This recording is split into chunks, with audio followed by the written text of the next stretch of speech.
Ano yung effort na nagawa sa'yo so far yung Bryce na kilig?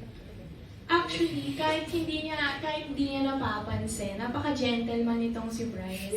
Every time kunyari, na malayo pa lang ako tapos may pinto, tatakbo na yan sa pinto, tapos bubuksan na niya yan. Kahit gaano katagal ako maglakad, nakaganyan lang siya.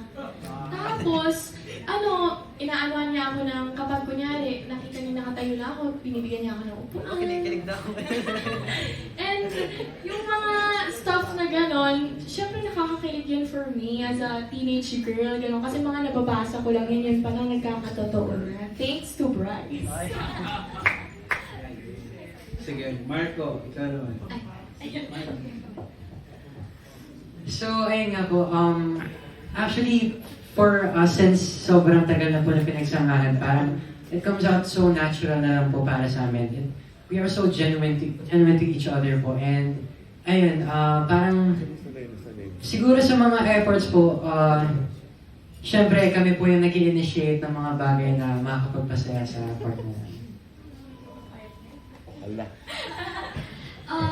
Sige po, kanta ko na lang. Kasi po si Marco, he's very wise po sa pagdating sa meet.